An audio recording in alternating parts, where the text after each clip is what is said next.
2 words, Revo Fitness. Here's a few more. Simple, 24/7, reformer Pilates, body scanners, massage chairs, squat racks, free weights, pin and plate loaded equipment, no lock-in contracts, no bullshit. All of that and more from just $9.69 a week. That's surprisingly affordable. Join now at Revo Fitness Windsor Gardens or download the Revo Fitness app. RevoFitness.com.au or find the Revo Fitness app in the App Store.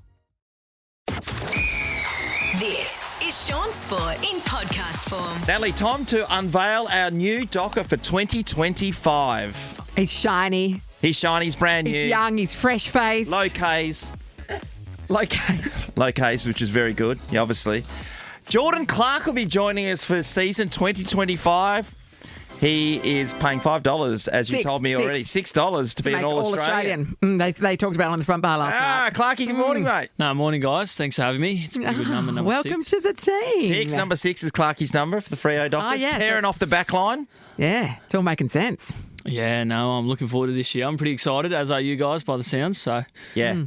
Yeah, we're up and about. Well, I'm up and about with the potential of what will lie ahead for the Freo in particular. But we'll start off with you, mate. We're just talking off air. Originally from Mandurah. yeah, so grew up in Mandurah with my large family, 3 brothers and a sister. And yeah, Dad actually worked at Peel Thunder and wrote the alignment between Freo and Peel. So I spent a bit of time around the footy What a club. legacy. Yeah. Yeah. Funnily enough, I actually told Ross Lyon that I don't think I'll ever play a game for Freo. I was a massive West Coast supporter. So. Ah, there you go. Okay. Oh, it's hilarious. So you were drafted, I think it was 16 to Claremont. To Geelong from Claremont. Yeah, 15, yep. 15. Okay. So can you tell us what it was like when you actually sat down with coaches? Because I know some of them throw weird-ass questions at you when you're having a so-called job interview. Yep. Yeah, are you talking about the recruiting process? Recruiting process, yeah. Yeah, no, it was pretty straightforward. I only met Geelong once, and that was with the late Troy Selwood. Yes.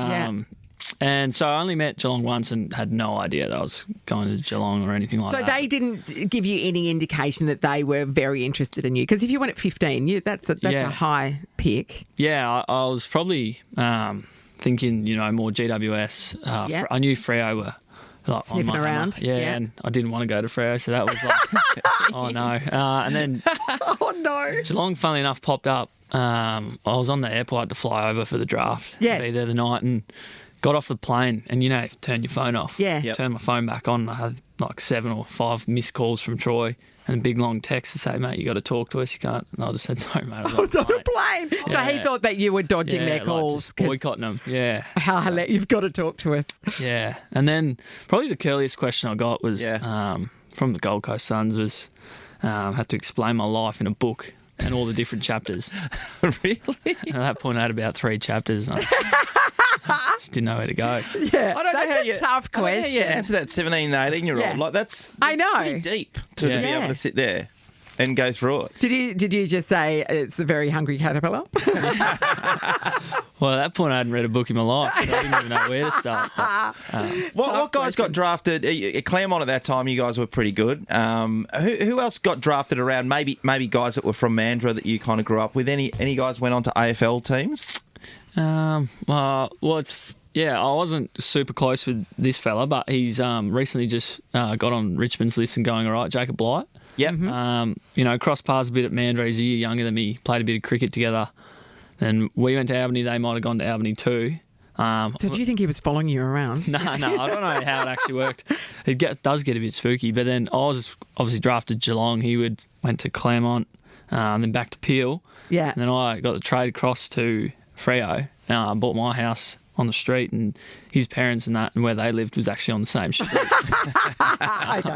Some You're synergy there. meant to be together, it sounds like. Yeah. That's amazing. So when you were traded to Fremantle, not your dream, obviously, because you've already stated that that's not what you wanted, or were you pretty keen to come back? No, sorry, I better clarify that. I was absolutely, Exactly. People are listening. You definitely didn't want to be drafted by them, but you were happy to be traded to them? when you're 17, 18, you get a little something in your head and you want to stick by it. But no, at that point, I was dead set keen to come home. I wanted to play at Freo and met JL and Fifey and a few of the players. And I wouldn't rather be anywhere else at the moment. I'm loving it.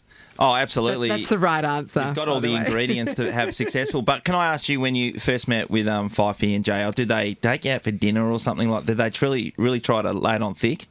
First time I met JL is one of the more awkward encounters I've met.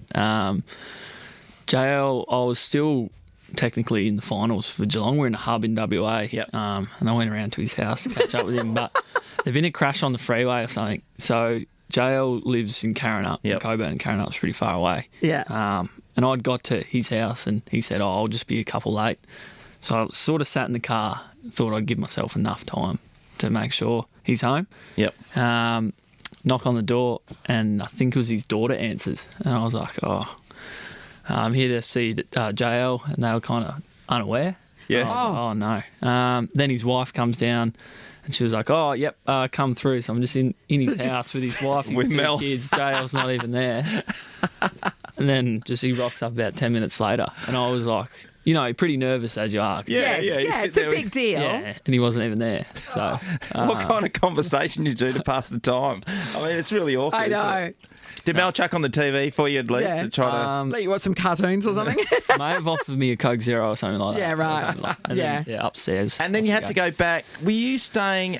You're staying in Freo, weren't you? Yeah, the Trade winds. Yeah. Yep. That was your hub. Yep. It was a great place to be, actually. It's a beautiful little joint. Yeah, because you got the upstairs part where you can look over the river. Yeah. Yeah. No, it's a very nice place. Yeah. Yeah. Beautiful. You're a star cricketer going through the grades, and that's your passion off. Well, I guess away from footy, you love watching the cricket. Yeah, no, I do. I love watching cricket. But yeah, star cricket is probably pushing it a little bit. No, it's not.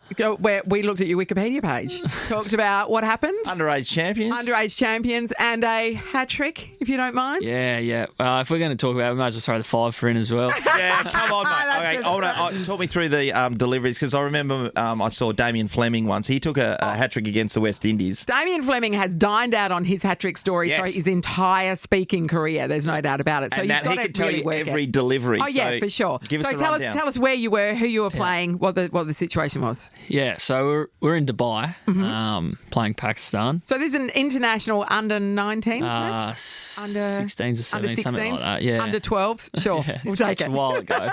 But I actually bowled crap for the first starting. First off, opening bowling, bowled crap. Got dragged out of the attack. So That's fast fine. bowler. Yeah, yeah. Tear away off the long Yeah, run. Well, I tried to bowl fast. And, anyway, I came back on. Mind you, through the series, Pakistan just wiped the floor with us. Yes. Like they were next level. Yeah. And they actually had that 16-year-old opening bowler for them now, Naseem yeah. Shah. Yeah. Oh, yeah. He was playing back then. Yeah, bowling right. that quick, so I don't know how that works out. But, anyway, yeah, get to the hat trick. I'd come back on, and I think I just got really lucky, to be honest. I took 4 wickets in 5 balls, and already had a wicket opening the bowling. But my hat trick I was pretty lucky. It was two tail enders, Yeah. both caught behind, and then the opening batsman was still in on 130 not out. Oh. And I actually clean bowled him. So he was. Oh. Yeah, and he wasn't. With that was the third. That was for the hat trick. Yeah, yeah. You clean bowled the guy who was on 139 and had been there for 130, the entire innings. Yeah, yeah. Yeah. And he most people might think he was trying to slog me out of the ground. He actually wasn't. Like he was just trying to. Yeah, just got through him. Just got through him somehow. And What a glorious it was- moment. Did you do the aeroplane? What happened? Did you take your shirt off? I did carry on a bit. Yeah. I think I did about a 400-metre sprint. I would have too. Was it a Yorker? Or was it just you just got a nib back on him? What happened? I mean, because you didn't describe any delivery. I would have thought you'd have been out of Yeah. the first one, steady away. Just got the outside edge. Thanks, straight to the keeper. Was they any of them caught in slips or? The caught behind- first oh, yeah. one of the 5 was Yeah. it was caught in the gully sort of area. But no, actually, I was bowling around the wicket because it was sort of death bowling, and Yeah. they'd got a hold of me a few games before, so I wasn't going that well. Yeah. And just changed it up, went round the wicket. So I actually bowled him round his legs. Oh, round the nice. wicket. Yeah. Nice. What a glorious moment. Why didn't you pursue cricket? Why football then?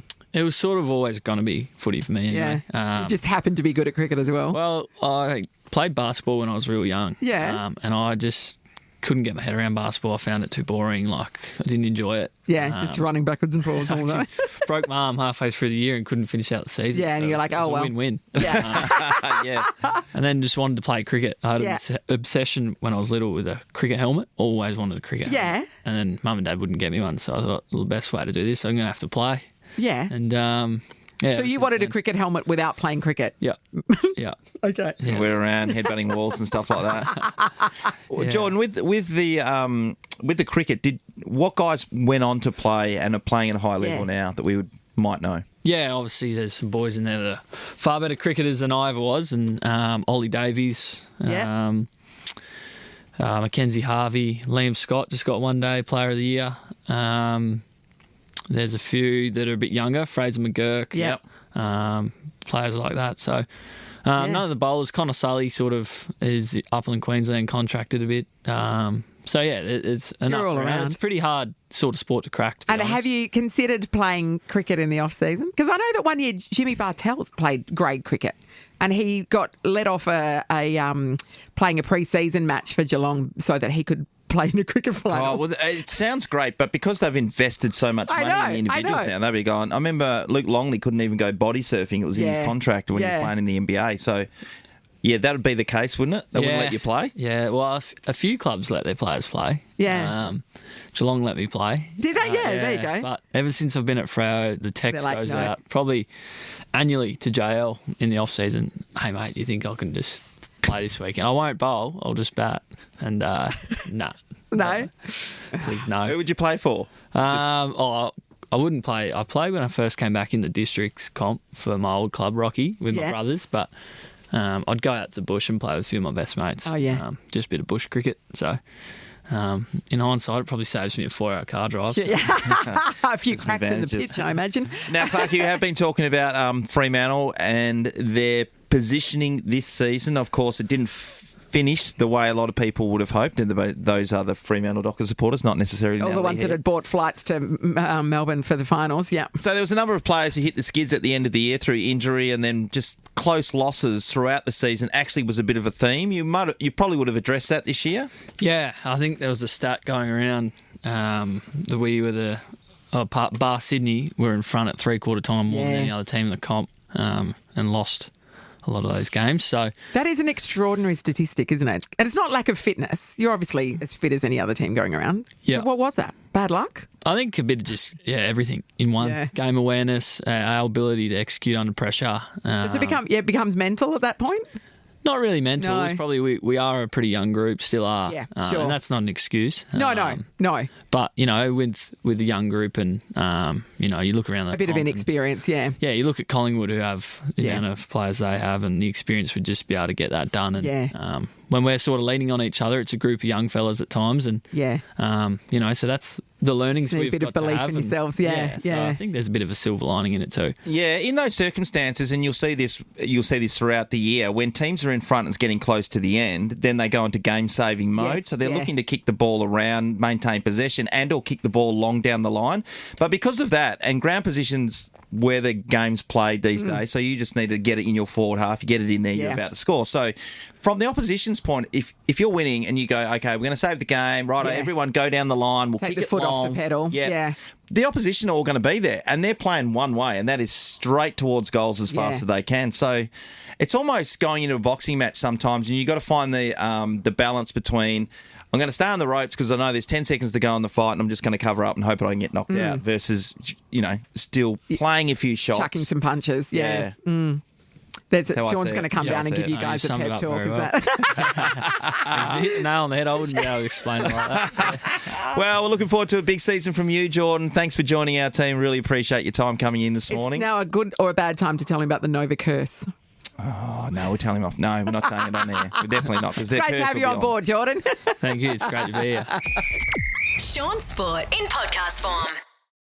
2 words, Revo Fitness. Here's a few more. Simple, 24/7, Reformer Pilates, body scanners, massage chairs, squat racks, free weights, pin and plate loaded equipment, no lock-in contracts, no bullshit. All of that and more from just $9.69 a week. That's surprisingly affordable. Join now at Revo Fitness Windsor Gardens or download the Revo Fitness app. RevoFitness.com.au or find the Revo Fitness app in the App Store. Well, if you're watching Channel 7 on Sunday, you'll be able to see the Sunday footy feast, Nat, because it's on Sunday. I love a feast. You know what I mean? We would have had a couple more games to talk about, but there's been a few issues up in Brisbane, as we all know. What's happening? Campbell Brown will be covering all the action for Channel 7. Campbell, how you going, brother? Yeah, good morning. How you going, Nat and Shaun? We're great. It's a bit of a fizzer of a start, really. I mean, I understand it's the right decision to cancel, but I've always hated, since last year, this opening round nonsense because none of our teams are involved, and so it's like we're sitting on the sidelines going, the footy started, but not ours, and now there's only 2 games anyway. Yeah, it's very much an anticlimax, isn't it? We've been waiting, hanging on for the footy season to start, and this round 0, it made a bit of sense last year when the NRL moved to Vegas. This year didn't make as much sense, but the AFL wanted to continue it, and it's just bad luck with this this cyclone, isn't it? So just got to wait an extra night, and then obviously next week when every team's playing, it's going to be much more exciting. But it's good to have footy back. Yeah, certainly. And for you, Brownie, obviously Hawthorn get to play at centre stage, which would be good. You would have had the Gold Coast as well, your former team as well. I'm just on the Gold Coast itself. You would know what's going on up there with, maybe friends or any other people you know up there doing it hard at the moment? Yeah, well, they're certainly bunkering down, preparing. There's plenty of sandbagging going on, and they're just waiting now. So it's going to get battered, the Gold Coast and Brisbane, but. Fingers crossed it's not as bad as we expect. But, yeah, it was the right decision to call it off. Yeah. Even on Monday when I heard Andrew Dillon talking, saying they're going to make a decision on Thursday, a game day decision, I thought, I didn't think that was going to hold for too long. Yeah. and it didn't, especially if Geelong were already in Brisbane, they would have been stuck there for a few days. But, yeah, big expectations for the Suns this year. Yeah. I mean, it's disappointing that they can't play, but there's a lot of people that expect them to make finals for the first time, and I'm one of those. I think a lot of responsibility falls on Ben King up forward. I think if he can kick 60-odd goals and put himself in Coleman medal contention, along with their great midfield there, they've got to be a chance. This is the year in the squad that they've got to step up and make a bit of an impact in the top 8.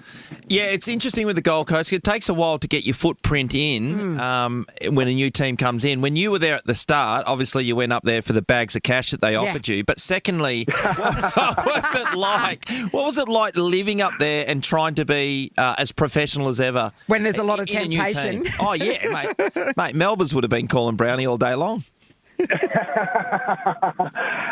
Campbell Avenue, it was a good spot, and I spent some of my bags of cash at the Magic Millions buying horses, which wasn't the greatest investment. But look, it was very different. Those early days at the Gold Coast were exciting because it was a new franchise and the new stadium, everything. But it wasn't very much a football state, and even in the 10 or 12 years since, you've got.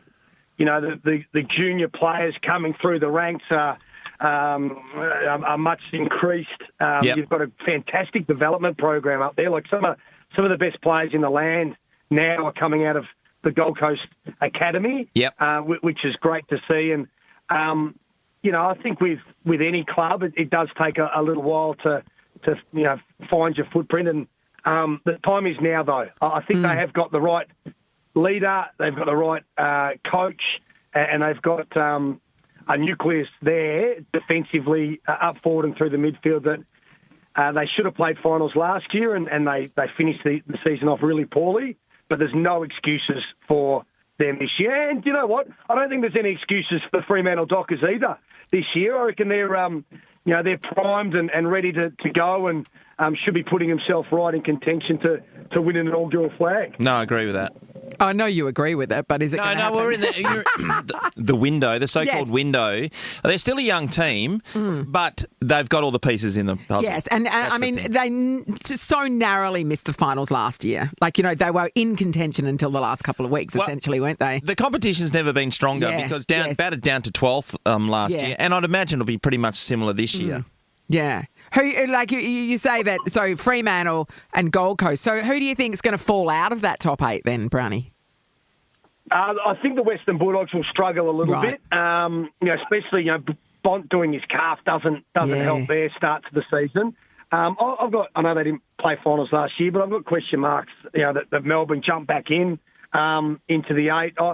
I really think this year GWS, Collingwood, and Brisbane are the teams to beat. GWS, we forget because they bowed out in straight sets last year that they had that first qualifying final against Sydney in control and they dropped it, and then they're up by 40-plus points against Brisbane in the semi and dropped it. If they win one of those games, you could make a strong case that they go on and win the premiership. No, I agree. They should be better with Jake Stringer, even though he's out for the first few rounds, and if he gets fit and firing, I look at him as a little bit like what Hawthorn did with Stewie Jew in 08. Like, he doesn't need to dominate the season, but if he can bob up and have 10 and 12 possessions and kick a really important goal or two in big moments, that's what he's up there for, to put a little bit of cream on the top of the cake there for that forward line and just give Toby Green and Jesse Hogan a bit of a chop out up forward. So once Jesse Hogan's thumb comes good. Jamming in the dunny door. What about that? George, did you ever have any injuries that you loved surfing? Did you ever get a surfing injury? Oh, a couple of times I hurt myself. Yeah, we went over to Rotto a few times with mods, and then you have to front up because you've gone and done the surfing, and you've got to front up to training and pretend everything's okay. My favourite ever, Brownie, was when Sharrod Wellingham, playing at West Coast, hurt his ankle trampolining. Yeah. And there was the Jordan DeGoey dog. Remember, he blamed his dog when he got injured. Oh yeah. And we found out later he might have been in a blue somewhere in a nightclub. But, punching on with a Rottweiler. You'll never have a player that gets injured that doesn't try and tell a little porcupine to the coaches, and you never ever get away with it ever. Absolutely not. Before I let you go, Brownie, years ago you were going to swim the English Channel. Can you tell me about, did you attempt it and what other thing you did with all the hours of swimming you did? Yeah, I did. I came over and I did the Rotto swim solo as a bit of a lead-in. Yeah. And, 2015, I went across and had a crack at swimming the English Channel, and unfortunately I got a bit over halfway, about 25 Ks across, and we got hit by a pretty bad set of weather. Very similar to Cyclone Alfred, I reckon. Yeah, of course. And they abandoned the swim because I was swimming on the same spot for about 3.5 hours. Oh, no. It's brutal, isn't it? I wasn't going to make it to Calais, even if I was, Kieran Perkins. And there's a poor Lithuanian. Have you heard about the Lithuanian solo rower? Yes. Arimas Mokas, that's just been pulled out of the water after 133 days from San Diego to Brisbane. Over 11,000 kilometres. And he was, almost within sight of Australia, and they had to pull him out because of the cyclone spewing. So I know exactly what he's going through. I'm so close to Calais and they pulled me out.